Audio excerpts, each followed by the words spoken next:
নমস্কার, high news আপনাদের সকলকে স্বাগত। আমি শ্রীপর্ণা রয়েছে আপনাদের সঙ্গে। আপনারা দেখছেন নিউজ টুডে। শনিবার দিনভর যে গুরুত্বপূর্ণ খবর তা হলো অর্থমন্ত্রী নির্মলা সীতারামন আজকে বাজেট পেশ করেছেন। পূর্ণাঙ্গ বাজেট পেশ হয়েছে। এই গুরুত্বপূর্ণ খবরের দিকেই নজর রাখবে আজকে, নজর থাকবে তাই।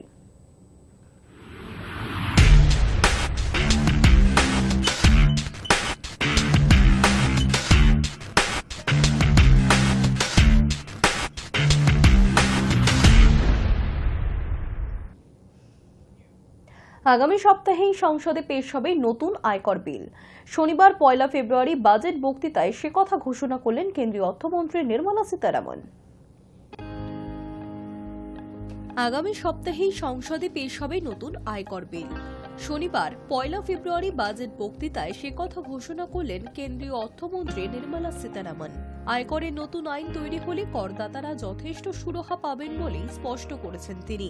বাজেট অধিবেশন শুরুর আগেই তাৎপর্যপূর্ণভাবে প্রধানমন্ত্রী নরেন্দ্র মোদীকে বলতে শোনা গিয়েছিল, প্রার্থনা করব মা লক্ষ্মীর গরিব এবং মধ্যবিত্তদের উপর সদয় হবেন। অর্থাৎ মধ্যবিত্তের দিকে যে নজর দেবে সরকার, সেটার ইঙ্গিত ছিল। নির্মলার বাজেট ঘোষণায় সেই সম্ভাবনা সত্যি হলো। বাজেটে আয়কর ছাড়ের পরিমাণ 7 লক্ষ থেকে বাড়িয়ে করা হলো 12 লক্ষ টাকা পর্যন্ত। বাজেট ভাষণে অর্থমন্ত্রী নির্মলা সীতারামন ঘোষণা করলেন, নতুন কর কাঠামো অনুযায়ী 12 লক্ষ টাকা পর্যন্ত সাধারণ রোজগারে কোনো আয়কর দিতে হবে না। তবে এই রোজগারের মধ্যে ক্যাপিটাল গেইন থাকলে সেক্ষেত্রে এই ছাড় প্রযোজ্য হবে না। কেন্দ্রীয় অর্থমন্ত্রী ঘোষিত আয়কর নতুন আয়কর স্ল্যাব অনুযায়ী 0 থেকে 4 লক্ষ টাকা আয়ে কোনো কর দিতে হবে না। 4 থেকে 8 লক্ষ আয়ে 5% কর। 8 থেকে 12 লক্ষ টাকা আয়ে কর হার 10%। 12 থেকে 16 লক্ষ রোজগারে করের হার 15%। 16 থেকে 20 লক্ষ রোজগারে করের হার 20%। 20 থেকে 24 লক্ষ টাকা পর্যন্ত 25% কর এবং 24 লক্ষ টাকার বেশি রোজগারে করের হার 30%। নতুন কর কাঠামো অনুযায়ী বিভিন্ন রকম ছাড়, বিনিয়োগ, স্ট্যান্ডার্ড ডিডাকশন ধরলে 12,75,000 টাকা পর্যন্ত রোজগারে বেতনভোগীদের কোনো কর দিতে হচ্ছে না। তার চেয়ে বেশি রোজগারের ক্ষেত্রেও সব মিলিয়ে কর কমবে, যার অর্থ মধ্যবিত্তদের হাতে বাড়তি নগদ থাকছে, যা পরোক্ষে অর্থনীতিতে চাহিদা বাড়ানোর উদ্যোগ হিসেবে দেখা যাচ্ছে। বর্তমানে আয়করের ক্ষেত্রে দেশে দুটি কাঠামো চালু রয়েছে, একটি পুরনো এবং অপরটি নতুন। গত বছরের পূর্ণাঙ্গ বাজেটে নতুন কর কাঠামোর ক্ষেত্রে স্ট্যান্ডার্ড ডিডাকশনের পরিমাণ 50,000 টাকা থেকে বাড়িয়ে 75,000 টাকা করেন কেন্দ্রীয় অর্থমন্ত্রী নির্মলা সীতারামন। এই কাঠামো অনুযায়ী বার্ষিক 3 লক্ষ টাকা পর্যন্ত আয়ে দিতে হয় না কোনো কর। বছরে আয়ের পরিমাণ 3 থেকে 7 লক্ষ টাকা হলে কর ধার্য হয় 5%। নতুন কর কাঠামো অনুযায়ী 7 থেকে 10 লক্ষ টাকা পর্যন্ত আয়ে 10% কর ধার্য করেছে কেন্দ্র। 10 থেকে 12 লক্ষ টাকা পর্যন্ত 15%, 12 থেকে 15 লক্ষ টাকা পর্যন্ত 20% এবং 15 লক্ষ টাকার বেশি আয়ের ক্ষেত্রে দিতে হচ্ছে 30% কর। পুরনো কর কাঠামোর ক্ষেত্রে 2.5 লক্ষ টাকা পর্যন্ত দিতে হয় না কোনো কর। এরপর 2.5 লাখ থেকে 5 লক্ষ টাকার পর্যন্ত বার্ষিক আয়ের ক্ষেত্রে 2.5 লাখের উপরে 5% করে ধার্য করা হয়েছে কর। 5 লক্ষ 1 টাকা থেকে 10 লক্ষ পর্যন্ত করের পরিমাণ 12,500 টাকা এবং 10 লক্ষের উপরে 20% রেখেছে সরকার। 10 লক্ষ 1 টাকা থেকে 50 লাখ পর্যন্ত কর দিতে হচ্ছে 1,12,500 টাকা এবং 10 লাখের উপরে 30%। 50 লাখের উপরেও একই নিয়মে দিতে হয় কর। শনিবার বাজেট বক্তৃতায় নির্মলা সীতারামন জানিয়েছেন, আগামী সপ্তাহেই নতুন আয়কর আইন আনবে কেন্দ্র সরকার। High news Network. 2025-এর বাজেটে মধ্যবিত্তদের স্বস্তি দিলেন কেন্দ্রীয় অর্থমন্ত্রী নির্মলা সীতারামন। এক নজরে দেখে নেব কি কি সুবিধা পাচ্ছে মধ্যবিত্তরা। বড় ঘোষণা করলেন কেন্দ্রীয় অর্থমন্ত্রী নির্মলা সীতারামন। বিরাট স্বস্তি মধ্যবিত্তদের জন্য।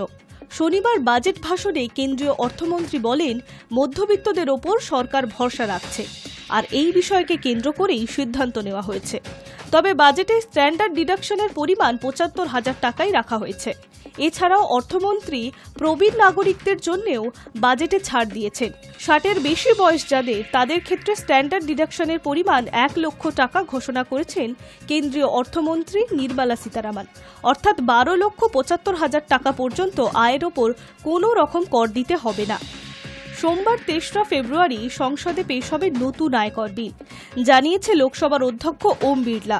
আয়করের নতুন আইন তৈরি হবে বলে করদাতারা যথেষ্ট সুরাহা পাবেন বলে দাবি নির্মলা সীতারামনের। এই পরিবর্তন সরাসরি মধ্যবিত্ত ও উচ্চবিত্ত শ্রেণীর করদাতাদের ওপর প্রভাব ফেলবে বলে মনে করা হচ্ছে। বিশেষজ্ঞদের মতে নতুন কর কাঠামো ভোগ্য ব্যয়ের ওপরেই ইতিবাচক প্রভাব ফেলতে পারে, যা অর্থনীতির বৃদ্ধিকে ত্বরান্বিত করতে পারবে। ২০২০ সালের বাজেটে নতুন কর কাঠামো চালু করেন নরেন্দ্র মোদী সরকার। এতে আয়ের নিরিখে মোট ৬টি স্ল্যাবের ভিত্তিতে কর নিচ্ছে কেন্দ্র। ২০২৫-এর নতুন কর কাঠামো অনুযায়ী বছরে ৪ লক্ষের নিচে উপার্জনকারীদের কোনো কর দিতে হবে না। বছরে ৪ থেকে ৮ লক্ষ টাকা পর্যন্ত আয়ে করের পরিমাণ ৫%। ৮ লক্ষ ১ টাকা থেকে শুরু করে বছরে ১২ লক্ষ টাকা পর্যন্ত আয় হলে কর দিতে হবে ১০%। বার্ষিক আয় ১২ লক্ষ ১ টাকা থেকে ১৬ লক্ষ টাকা পর্যন্ত আয় হলে কর দিতে হবে ১৫%। আর ১৬ লক্ষ ১ টাকা থেকে ২০ লক্ষ টাকা পর্যন্ত আয় হলে কর দিতে হবে ২০%। ২০ থেকে ২৪ লক্ষ টাকার উপরে ২৫% আয়কর দিতে হবে এবং ২৪ লক্ষ টাকার উপরে ৩০% আয়কর দিতে হবে। নতুন কর কাঠামোর 80C ও 80D ধারা অনুযায়ী কোনো ছাড় পাওয়া যাবে না, তবে করদাতারা স্ট্যান্ডার্ড ডিডাকশনের সুবিধা পাবে। ২০২৪ সালের বাজেটে স্ট্যান্ডার্ড ডিডাকশনের পরিমাণ ৫০,০০০ টাকা থেকে বাড়িয়ে ৭৫,০০০ টাকা করেন অর্থমন্ত্রী নির্মলা সীতারামন। পারিবারিক পেনশন ভোগীদের ক্ষেত্রে স্ট্যান্ডার্ড ডিডাকশনের পরিমাণ ২৫,০০০ টাকা। অন্যদিকে পুরনো কর ব্যবস্থার একাধিক ছাড়ের সুবিধাও রয়েছে। এতে পিপিএফ, আইএলএসএস, এলআইসি প্রিমিয়ার, স্বাস্থ্য বিমার প্রিমিয়ার, ২ লক্ষ টাকা পর্যন্ত গৃহ ঋণের সুদ, এইচআরএ এবং এলটিএতে ছাড় পাবেন করদাতারা। এতেও করের স্ল্যাব ৬টি রয়েছে। বছরে ২.৫ লক্ষ টাকা পর্যন্ত আয়ে কোনো রকম কর দিতে হবে না। বার্ষিক ২.৫ লক্ষ ১ টাকা থেকে ৭ লক্ষ টাকা পর্যন্ত আয়ের ক্ষেত্রে করের পরিমাণ ৫%। পরবর্তী ধাপগুলিতে ১০, ১৫, ২০ এবং ৩০% হারে কর দিতে হবে। Hi news network. দিল্লির বিধানসভা ভোটের ঠিক ৪ দিন আগে কেন্দ্রীয় সরকারের অর্থমন্ত্রী নির্মলা সীতারামন তার বাজেটে আয়কর ছাড়ের কথা জানিয়েছেন। অন্যদিকে ভোটের বছরে বিহারকে দুহাত ভরে উপঢৌকন দিলেন মোদী সরকার। দিল্লির বিধানসভা ভোটের প্রচারের গোড়া থেকেই আম আদমি পার্টির প্রধান অরবিন্দ কেজরিওয়াল আয়কর ছাড়ের সীমা বাড়ানোর দাবি তুলেছিলেন। প্রধানমন্ত্রী নরেন্দ্র মোদী সরকারের কাছে তাঁর দাবি ছিল মধ্যবিত্তদের কথা ভেবে আয়কর ছাড়ের সীমা ৭ লক্ষ থেকে বাড়িয়ে ১০ লক্ষ টাকা করা হোক। দিল্লির বিধানসভা ভোটের ঠিক ৪ দিন আগে মোদী সরকারের অর্থমন্ত্রী নির্মলা সীতারামন তার বাজেটে জানিয়ে দিলেন ৪ লক্ষ টাকা পর্যন্ত বার্ষিক আয়কর দিতে হবে না। অন্যদিকে কেন্দ্রীয় বাজেটে এবার নজর দেওয়া হলো এনডিএ শাসিত বিহারের দিকে। চলতি বছরই বাংলার পড়শি রাজ্যে বিধানসভার ভোট হওয়ার কথা। সেদিকে নজর রেখেই প্রধানমন্ত্রী নরেন্দ্র মোদী সরকারের এই পদক্ষেপ বলে মনে করা হচ্ছে। কেন্দ্রীয় অর্থমন্ত্রী নির্মলা সীতারামন শনিবার তার বাজেট বক্তৃতায় বিহারের ন্যাশনাল ইনস্টিটিউট অফ ফুড টেকনোলজির গোড়ার কথা ঘোষণা করেছেন। পাশাপাশি জানিয়েছেন সম্প্রসারিত হবে পাটনার বিমানবন্দর। পাটনা বিমানবন্দরের উন্নতির জন্য বরাদ্দ ঘোষণা করা হয়েছে। মগধভূমির শিল্প ও পরিষেবার পরিকাঠামো উন্নয়নের জন্য ৪টি নতুন গ্রিনফিল্ড বিমানবন্দর ও একটি ব্রাউনফিল্ড বিমানবন্দর নির্মাণের কথাও বাজেটে জানিয়েছেন কেন্দ্রীয় অর্থমন্ত্রী। সেই সঙ্গে পাটনার আইআইটি পড়ুয়াদের সংখ্যা বাড়ানোর জন্য পরিকাঠামোয় উন্নয়নের অর্থ বরাদ্দের কথাও জানিয়েছেন। বিহারে মাখানা চাষিদের উন্নয়নের জন্য বিশেষ বোর্ড গড়ার কথাও ঘোষণা করেছেন তিনি। যদিও ইতিমধ্যে পরিবেশবিদদের একাংশের অভিযোগ তুলেছেন জলাভূমিগুলিতে মাখানা চাষের ফলে জীব বৈচিত্র্যের ক্ষতিগ্রস্ত হচ্ছে। তাৎপর্যপূর্ণভাবে কেন্দ্রীয় অর্থমন্ত্রী নির্মলা সীতারামন তার অষ্টম বাজেটের বক্তৃতা দিতে এসে সংসদে একটি মধুবনী আর্ট প্রিন্ট শাড়ি পরে আসেন। মধুবনী শিল্পের উৎপত্তি বিহারের মিথিলা অঞ্চলে। ওই শাড়িটি পদ্মশ্রী দুলারী দেবী বিহার সফরের সময় নির্মলাকে উপহার দিয়েছিলেন। চলতি বছরে নভেম্বরে বিহারের বিধানসভা ভোট হওয়ার কথা। এবার বিহারের বিধানসভা ভোটে শক্তিবৃদ্ধি যে মোদির পাখির চোখ, নির্মলার বাজেটেই তা স্পষ্ট মনে করছেন বিরোধী নেতৃত্বের একাংশ। গত বছর লোকসভা নির্বাচনের ঠিক আগেই বিরোধী জোট ইন্ডিয়া ছেড়ে এনডিএতে সামিল হয়েছিলেন নীতিশ। লোকসভা ভোটে সরকার গঠনের জন্য প্রয়োজনীয় আসন এককভাবে জিততে পারেনি বিজেপি, ফলে শরিকদের উপর নির্ভর করতে হয়েছে তাদের। গত জুলাইয়ে লোকসভার পরিবর্তে বাজেটে অন্ধ্রপ্রদেশের জন্য 15,000 কোটি টাকার বিশেষ প্যাকেজ ঘোষিত হয়েছিল। এবার এলো নীতিশের পালা। Hi news network.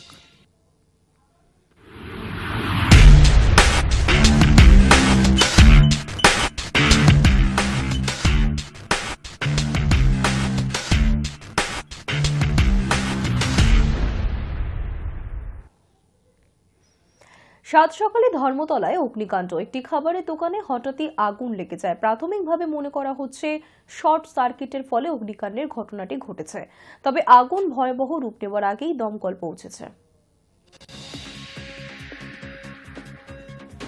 ধর্মতলায় দাও দাও করে জ্বলছে খাবারের দোকান। সাত সকালে ধর্মতলায় অগ্নিকাণ্ড, একটি খাবারের দোকানে হঠাৎই আগুন লেগে যায়। ধোঁয়ায় ঢেকে যায় চারিপাশ। খবর পেয়ে ঘটনাস্থলে প্রথমে দমকলে 2টি ইঞ্জিন পৌঁছয়। পরে আগুন বেশি ছড়িয়ে পড়লে আরও 3টি ইঞ্জিন আনা হয়। আগুন নিয়ন্ত্রণে এলেও ধোঁয়ায় ঢেকে যায় গোটা এলাকা। ধর্মতলার মোড়ের কাছে নিউ মার্কেট এলাকায় একটি জনপ্রিয় বিরিয়ানির দোকানের পাশে ছোট্ট খাবারের দোকানে আগুন লাগে। ঘিঞ্জি এলাকা হওয়ায় আতঙ্ক ছড়িয়ে পড়ে। যে ভবনে আগুন লেগেছিল তার উপরে কিছু অফিস রয়েছে, কয়েকটি পরিবারও থাকে সেখানে। আগুন দ্রুত ছড়িয়ে পড়লে তারাও আতঙ্কিত হয়ে পড়েন। দমকল কর্মীরা রাস্তায় দাঁড়িয়ে পাইপের মাধ্যমেই জল দেন। বন্ধ ওই দোকানে কিভাবে আগুন লাগলো তা নিয়ে তৈরি হয়েছে ধোঁয়াশা। প্রাথমিকভাবে মনে করা হচ্ছে শর্ট সার্কিটের ফলে আগুন লেগে গিয়েছে, তবে আগুন ভয়াবহ রূপ নেওয়ার আগেই দমকল পৌঁছেছে ঘটনাস্থলে, তাই আশেপাশের দোকানে তা ছড়িয়ে পড়েনি। তবে ওই দোকানটির বেশ ক্ষয়ক্ষতি হয়েছে, পুড়ে ছাই হয়ে গিয়েছে দোকানের ভিতরে থাকা সামগ্রী। এই ঘটনার ফলে ধর্মতলার ব্যস্ত রাস্তায় বেশ কিছুক্ষণ যান চলাচল ব্যাহত হয়ে পড়ে। একে তো শনিবার সকাল থেকেই মেট্রো সময় মতো চলছে না বলে অভিযোগ, তারই মাঝে আবার ধর্মতলার মতো গুরুত্বপূর্ণ জায়গায় যান চলাচল ব্যাহত হওয়ায় ভোগান্তির শিকার হন অনেকেই। Hi news network. সুখবর পেলেন দেশবাসী, কমলো গ্যাসের দাম। এবার থেকে 19 কেজি বাণিজ্যিক এলপিজি গ্যাস সিলিন্ডারের দাম 7 টাকা কমে পাবেন। বাজেট শুরু হওয়ার আগেই সুখবর পেল দেশবাসী, কমলো রান্নার গ্যাসের দাম। এবার থেকে 19 কেজি বাণিজ্যিক এলপিজি গ্যাস সিলিন্ডারের দাম 7 টাকা কমে পাবেন। তেল বিপণন সংস্থাগুলি 1 ফেব্রুয়ারি বাণিজ্যিক এলপিজি গ্যাস সিলিন্ডারের দাম সংশোধন করেছে। শনিবার থেকেই নতুন দাম কার্যকর হয়ে গেল। দিল্লিতে 19 কেজি বাণিজ্যিক এলপিজি সিলিন্ডারের খুচরো বিক্রয় মূল্য 1797 টাকা হয়েছে। আইওসিএল ওয়েবসাইট অনুসারে কলকাতায় আগের দাম ছিল 1911 টাকা, মুম্বাইতে 1756 টাকা এবং চেন্নাইতে 1966 টাকা। দাম কত কমেছে? ইন্ডিয়ান অয়েলের ওয়েবসাইট অনুসারে 1 ফেব্রুয়ারি থেকে দিল্লিতে 19 কেজি বাণিজ্যিক গ্যাস সিলিন্ডারের দাম 1804 টাকা থেকে কমে 1797 টাকা হয়েছে। কলকাতায় এই এলপিজি সিলিন্ডারের দাম 1911 টাকা থেকে কমে 1907 টাকা হয়েছে। মুম্বাইতে বাণিজ্যিক এলপিজি সিলিন্ডার এখন 1756 টাকা থেকে কমিয়ে 1749.50 টাকায় পাওয়া যাচ্ছে। চেন্নাইতে শনিবার থেকে এলপিজি সিলিন্ডারের দাম 1959.50 টাকা। তবে গৃহস্থালিতে ব্যবহার করা রান্নার গ্যাস সিলিন্ডারের দামে কোনো পরিবর্তন হয়নি। High news network. কুম্ভ মেলায় পদপিষ্ট কাণ্ডে অস্বাভাবিক মৃত্যুর মামলা রুজু করল রাজ্যের পুলিশ। বিজয়গড়ের বাসিন্দা বাসন্তী পোদ্দারের মৃত্যুর ঘটনায় গল্ফগ্রিন থানায় অস্বাভাবিক মৃত্যুর মামলা রুজু করা হয়েছে। পুলিশ সূত্রে খবর, অটোপসি বিশেষজ্ঞরা জানিয়েছেন পৌরার পাঁজরের একাধিক হাড় ভাঙা রয়েছে এবং অভ্যন্তরীণ রক্তক্ষরণ হয়েছে। রিপোর্টে স্পষ্ট পদপৃষ্ট হয়ে মৃত্যু হয়েছে বিজয়গড়ের পৌরা বাসন্তী পোদ্দারের।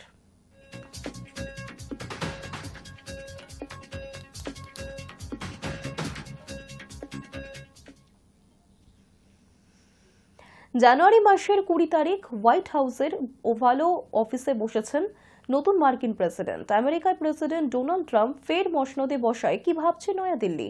দিল্লির জাতীয় স্বার্থকেই প্রাধান্য দেবে বললেন বিদেশমন্ত্রী S Jaishankar. How do you see Trump as a friend or as a threat to India's interest? भाई अभी उनके मेहमान बन के आए हैं। हाँ? उनके शपथ ग्रहण में गए थे, अच्छा ट्रीटमेंट दिया हमको। देखिए, वो आई फील वो एक किस्म से I would call him an American nationalist.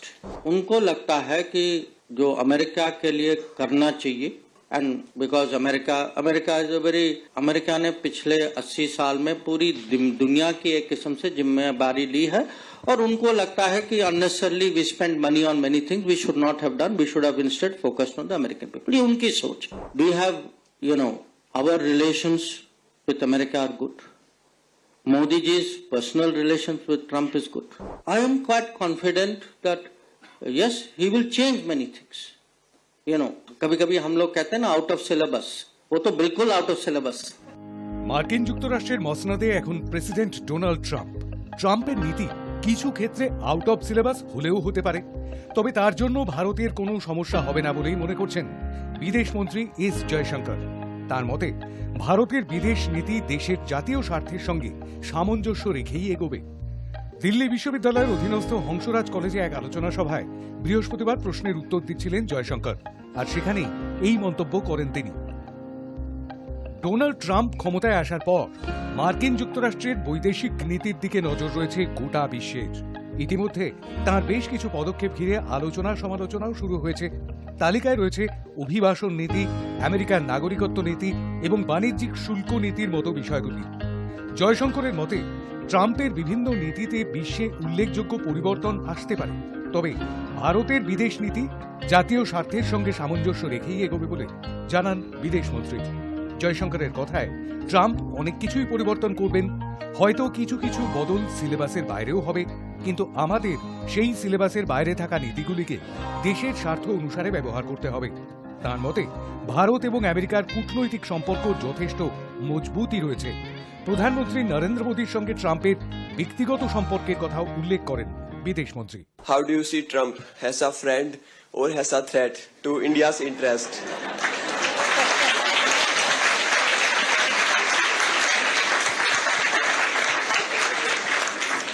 भाई अभी उनके मेहमान बन के आए हैं, हाँ? उनके शपथ ग्रहण में गए थे, अच्छा ट्रीटमेंट दिया हमको। अब उसी का अपना मैसेज होता है ना। नहीं, बट सीरियसली देखिए, वो आई फील वो एक किस्म से I would call him an American nationalist.